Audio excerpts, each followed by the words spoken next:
Welcome to Top Advisor Marketing, where you will learn how to become a prolific online influencer, attract more ideal clients, and grow your practice. Brought to you by Top Advisor Podcasting, a done-for-you podcasting solution built just for trusted advisors. And now, your co-hosts of Top Advisor Marketing, Kirk Lowe and Matt Halloran. Hello and welcome to another Top Advisor Marketing podcast. Now, if you haven't noticed, our recent podcasts have really been focusing on making sure that we flesh out this whole niche thing as deeply as we possibly can, because we know that you as a financial services professional, if you have a real niche, not retirees or women, a real niche, a focused niche, that you can not only make a larger impact in your area, but also really grow your business very well. And our guest today is Marci Bair. She's the president of Bair Financial Planning. She's got a book coming out very soon, The Social Responsibility Toolkit. And what we're going to talk to Marci about today is not just socially responsible investing, which we have done a couple of podcasts on, but we've always looked at it from you as the financial advisor teaching your clients how to find and invest and help make impact with companies, whether it's through voting or just through where your dollars go. But Marci's got a very interesting perspective on this, and she's actually taken it from both sides. So we're going to uncover that. So Marci, welcome to the show. Hey, thank you, Matt. Happy to be here. All right. So let's talk about your journey. How have you, why in God's name are you a financial advisor? Good thing is I don't often ask myself that. That's a good thing. So we just celebrated our 25th year in practice last year. So it's been going really well. I kind of grew up, long story short, in the business. Similarly, my dad was a life insurance agent actually for New York Life for 25 plus years, and then moved over to EF Hutton. I then graduated from college. My goal was to play like professional sports or basketball or something. That didn't. I didn't go the professional route, and had to get a real job. And started working for EF Hutton at the time, or Hutton Life, and just in the mailroom. And worked my way up to this department called Advanced Markets that had all the CFPs and attorneys and CPAs were there. And I said, wait a minute, this is much different than what my dad did. So as a insurance agent back in the 60s, that's when you went to somebody's house and did the kitchen table talk. And I had no interest in that. I would go into the office and sharpen the pencils and write out the birthday cards. But other than that, I had no interest in the business. Once I saw what these certified financial planners were doing for their clients and for the advisors within the firm, I was like, that's a much different kind of perspective. And the financial planning aspect of it really interests me.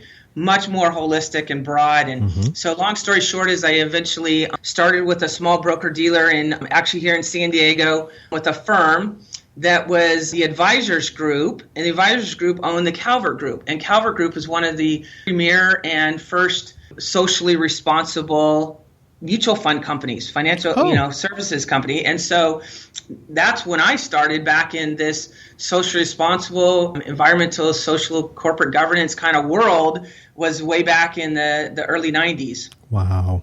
Okay. Yeah, so it's, fast forward, worked with a couple of different broker dealers throughout my career, and most recently created an RIA with a group of advisors that we now have about 80-something advisors. I think we started with 15 or so, almost 4 years ago now, and we're up to about 80, 20-something offices, maybe 22 offices, and it's just been a wonderful journey in financial services as a female financial advisor, CFP. I got my CFP back in the 90s, 1999 to be specific. There's not too many female CFPs back then, nor now, and so it's been interesting.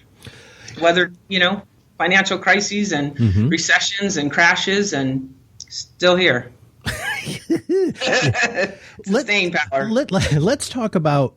Now, you just kind of used a couple of acronyms there interchangeably, and I'm a little bit confused. So we've talked about socially responsible investing before, which is something definitely that you focus on. But you also just said, I don't think I'm going to be able to say, what did you say? ESG. ESG, what environmental, social, and governance. Okay, yeah, explain, please. Certainly, there is, every industry has alphabet soup of acronyms. Financial services is no different. And then when you start getting in, specializing into this type of investing even more. So, I mean, basically high level, I say you're either investing in responsible companies or irresponsible companies. Wow. Right? And you're making an impact one way or the other. So whether you call it impact investing or SRI, which is socially responsible investing, or sustainable responsible investing, or impact, or ESG stands for the environmental and social and governance. It's a broad tent. Socially responsible investing, early days was really exclusionary. We were really excluding a lot of industries, and it goes way back to apartheid times and not investing in companies that did business with South Africa and the regime, to religious groups that didn't want to invest in certain things. Fast forward, we're looking about more inclusionary and just trying to find the best of the companies in certain industries that do have good corporate governance. They are environmentally conscious. They do care about their employees on the social side or the communities that they work in. And so it's more from a broader perspective. So there is a lot of terminology here, but the bottom line is that we're trying to make a greater impact, work with companies that are, care about their employees, care about the environment, and not just big polluters. And we find that the performance of these companies tend to be, they're being rewarded. They're not getting sued. You as a shareholder, if you have to write a big check for a lawsuit because you spilled oil all over the place, or you opened up bank accounts fraudulently on, behalf of your customers, or you cheated on your emissions if you're an auto manufacturer and said something, you're going to write a big check when you get sued, and that affects you as a shareholder. So from just a moral standpoint, clients don't like to own those companies, but then from a pure financial standpoint, it makes sense. If we try and avoid those companies that are going to get sued, perhaps our performance is going to be better. And we're just a more forward-thinking company, and we'll be around for the future. How do you find that out, though, Marci? I mean, it just seems to me that there's nobody who's perfect out there. So how do you figure out how to balance your level of support for an organization? Hey, I'm glad that you brought up the whole perfect thing, because that's what we do stress with our clients, that there is no perfect company. That what we're trying to do is invest in companies that are tried and true, have tried to do the right thing. They do have good, strong corporate governance, because that's where it starts from, right? If you're doing shady things from the top, right? The fish, what they say, it stinks from the head or whatever. That it starts from the top. And so when you have good corporate governance and good quality people in the firm, in the company, doing the right things for the right reasons, they may misstep here or there, but they'll quickly recognize it and then act on it, right? And so those companies, those are the type of ones that we want to be around. We do a lot of vetting. We work with a lot of the top-notch financial firms and mutual fund managers. That's what they do day in and day out, vet these companies, and that's what we offer inside our portfolios. Okay, awesome. So when it comes to people who do SRI, they're starting to become more and more prevalent. In fact, we've had 3. You're the third person on the show, but you do something even more specialized. So remember, I want all of our listeners to remember, the more specialized you can get, the narrowest field that you can have makes you that person, right? And Marci's successfully done that. So let's talk about how you have added another layer of specificity, because you help small to mid-sized businesses create this socially responsible stuff, right? Talk about that, please. Yeah, so obviously advisors in any industry actually get really nervous when you start narrowing that niche. Sure. But I think it's a whole lot easier for somebody to think of you and refer to you if you have that really defined niche. If you just say, oh, I work with women getting ready to retire, well, that's a lot of people. But if it's women that retire, from a certain industry or a certain company, or in our case, we specialize in LGBT couples, female executives, and I say progressive business owners, because in this kind of political climate and just social climate that we're in, and the portfolios that we manage, the progressive type of business owner is more attracted to us. And so on what you're talking about with regards to the book and the education about small to medium-sized companies is that there are a lot of companies that just want to become maybe more socially responsible themselves. They just don't know how to do it.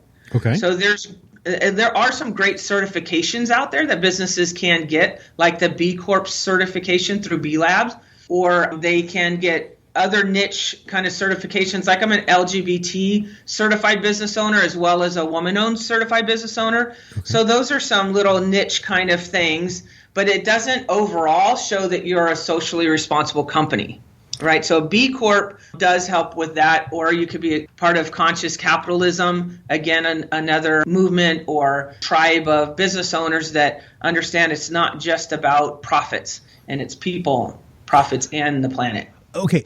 B Corp. What does that mean? Oh, okay. So B Corp is an actual certification that somebody can get. It's not like a corporate structure like an S Corp or a C Corp. That's why I was asking. Yeah, it's confusing. So it gets a little confusing. I actually in the book I have a whole chapter that talks about the difference between that and then a benefit corporation, because a benefit corporation is actually a legal structure that you can actually file and says that we are a corporation. We are here for making a profit, but not only a profit. And so it kind of gives you that leeway from a corporate standpoint and a shareholder standpoint that says everybody on board understands that we are a benefit corporation and we're not just solely for shareholder increase in value. Okay.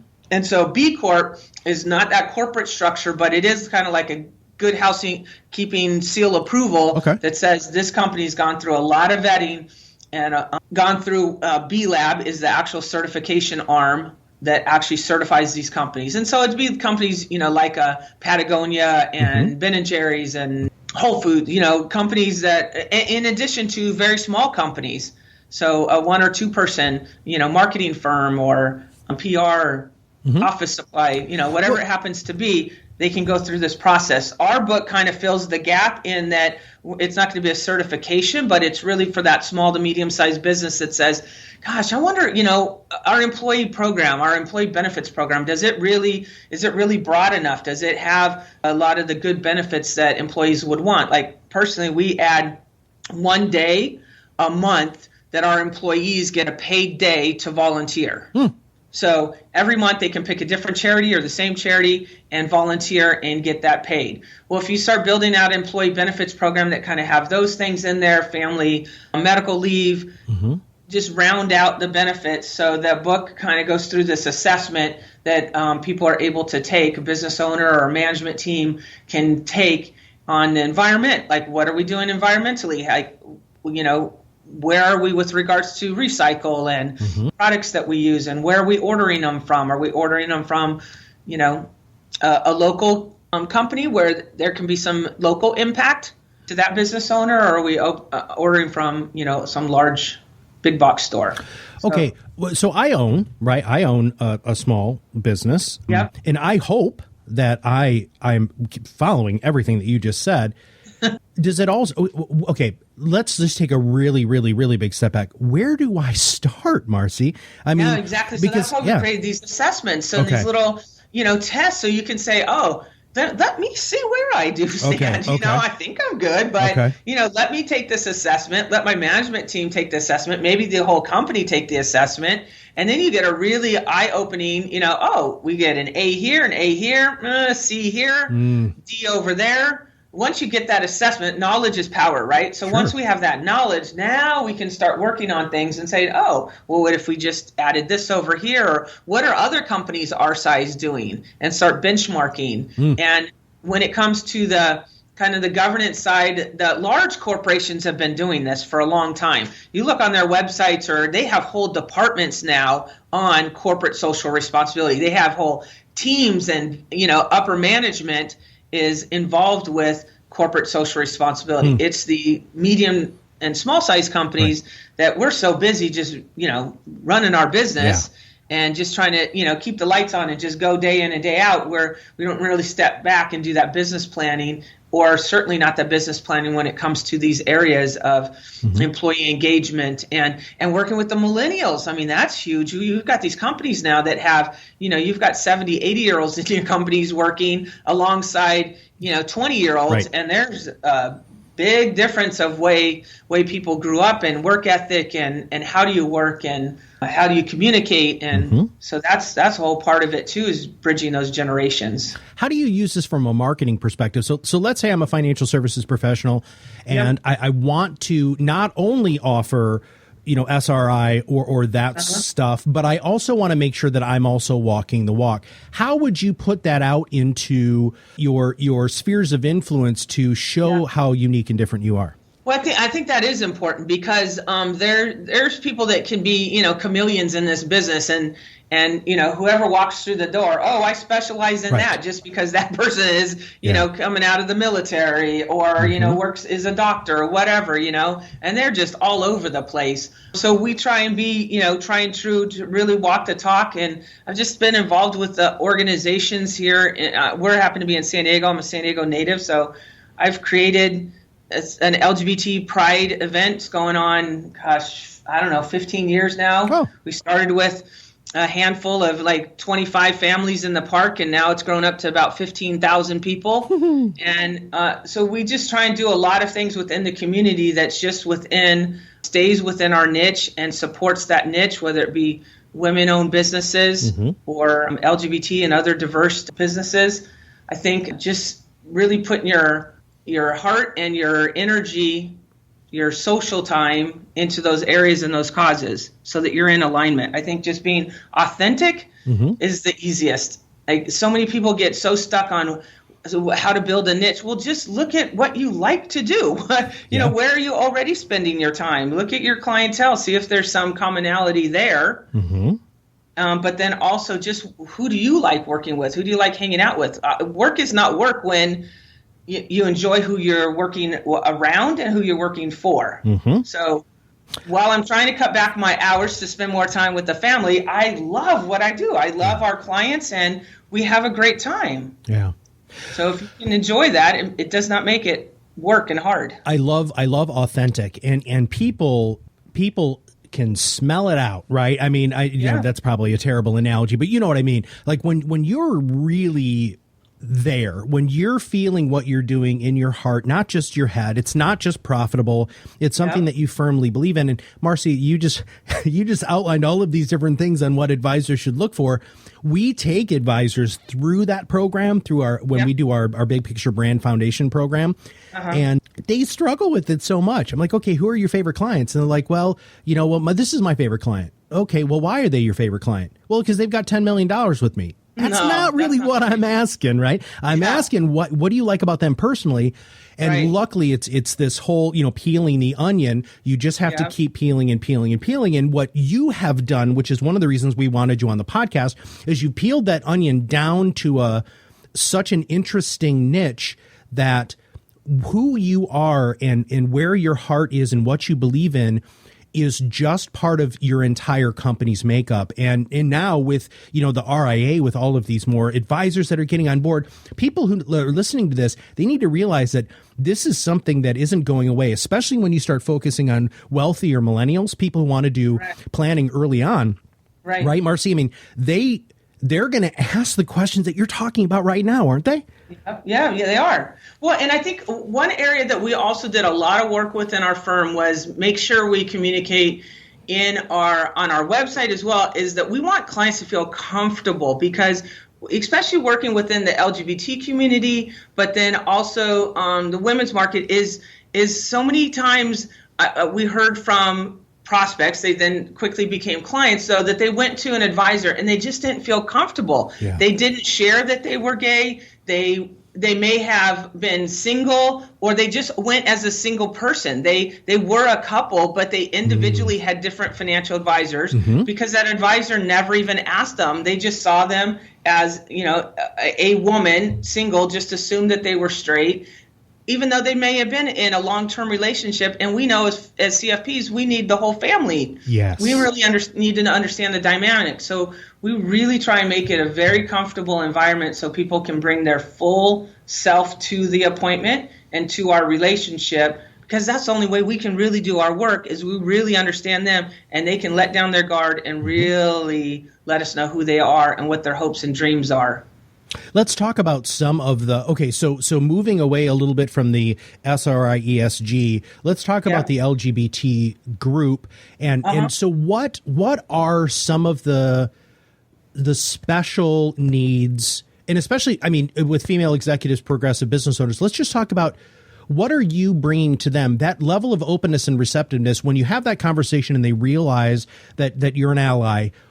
Right. What do you need to do that's special necessarily or different than a run-of-the-mill CFP who doesn't have that conversation? That's a great question. And so, because I think that you can be an ally and an advocate for a community without having to be in that community. Sure. In my particular case, the LGBT community, I am gay. I do have, my wife and I have been together for 34 years, I think it is now, since high school. And we have two awesome boys that are young men now. My goodness, that one's just graduated from college and the other one's a junior in college. And so I bring that same experience. I understand not only what families are going through and how to raise and juggle business and a family and your finances. So I understand from that practical standpoint, but then also within the LGBT community, just the challenges that we've gone through on the financial planning side. And so now things are somewhat easier with marriage equality and some of the state tax laws and the income tax laws. Before, it was extremely challenging when we had to file multiple tax returns. Each person had a tax return, then you had a joint one, and then, I mean, you end up with, 7 different returns. Not that many, but it felt like it. Sure. But you certainly had, 2 separate this and that, and coordinating it all in estate taxes. And so from a planning standpoint, things are a lot easier if a couple is married. Now, there's certainly couples that are not married and for whatever reason choose not to be married, or it's just doesn't make that financial sense to do it for whatever reason. We still have to do some unique planning when it comes to, as you would with any straight couple that decides not to get married or is not married yet. And so there's a lot of straight couples also that choose not to be married. That's certainly a trend as well. But we need to make sure we're still protecting each other. If there's children involved, we need to make sure we're protecting the children as well. So I wouldn't say, so there's some actual planning techniques as CFPs that we need to do. But just from, like I said, being an ally, just understanding the community and just being open and receptive to that community, because there's a lot of underserved communities in financial services. So we don't have a lot of female CFPs. We don't have a lot of people of color that are CFPs or financial advisors. And so if you only went to if you're a woman, you only went to a female advisor, or if you're black and you only went to a black advisor, I mean, that really narrows the niche or narrows the market of people that you can see or be advised by. So I think, again, we can still serve those communities. It's just understanding what are the nuances of that community or that the culture that person may have came up in, and just being sensitive and doing good, solid financial planning for whomever is in front of you. Gotcha. All right. Some of those worksheets. When can we expect the book? Give us some other things. And how can people get in touch with you? So, Marci, if somebody listening to this podcast and says, man, I really want to learn from Marci, or I really want to do what Marci's doing because that's who I am and that's what I believe, help our audience be able to develop in the way that you've been able to develop over the last 25 years. Yeah. We would love to connect with anybody on social media. Most of all of my handles or whatever they're called, Marci Bair, Marci Bair, Marci Bair. So whether that's Twitter or LinkedIn, our website is Bair, Bair, financialplanning.com. So any of those places, LinkedIn, Twitter, whatever, Facebook, just hit us up. Okay. My business partner, Victor Roscoe, and I love to reach out and speak to other financial planners industry groups, whatever it happens to be, on this whole topic of socially and sustainable responsible investing. We love educating not only the advisors within our firm, but outside of our firm. Wonderful. We think that if we can raise up the quality around all the advisors understanding this, they will support this type of investing when a client comes to them. There are less advisors that specialize in this than investors asking for it. So I come from definitely the background of abundance and that mindset, and there's enough business out there for all of us. We need the advisors to get on board so that they can help support the clients and the investors that are looking for this type of investing. And we want them to be educated, and so that they put together really solid portfolios, keep the industry in a pure manner, and serving the client. Wonderful. Well, Marci, thank you so much for your brain, all of the work that you've done, and really what you're doing for our industry. We all really appreciate it. Thank you, Matt. It was great being on this show today. Wonderful. Top Advisor Marketing, you guys are doing a really good job for all us advisors. Well, thank you. Thank you. And that's really what we're here to do is to bring people just like you, Marci, onto the podcast so that advisors who really want to niche, who want to market themselves in a way that not only hits their head, but their heart, but also to run a very profitable business. We want to make sure that we're putting examples out there so that people can emulate people just like you, can learn from people just like you, so they can run a business that is in line with who they are and what they do. Sounds awesome. Awesome. Well, if you have not subscribed to the podcast yet, make sure you click that subscribe now button below. We are approaching our 100th episode, which we're going to have a very special guest, which we'll be teasing you about a little bit more as we go. We'll also make sure that we have some links to Marci's contact information. So if you have any questions, you can contact her directly. And if you do know anybody who would love to have the opportunity to have a specialized niche like what Marci talked about today, make sure that you share this podcast with them by clicking the share now button below. So for everybody at Bair and everybody at Top Advisor Marketing, this is Matt Halloran, and we'll see you on the other side of the mic very soon. Are you ready to change the way you communicate with your clients? Are you tired of being the best kept secret in your area? Learn how to become a prolific online influencer, attract more ideal clients, and grow your business. Contact us today and see what the power of podcasting can do for your business. Click on the Contact Us link on our website at topadvisormarketing.com and set up a call to learn more. Follow us on LinkedIn and Facebook for more updates and information.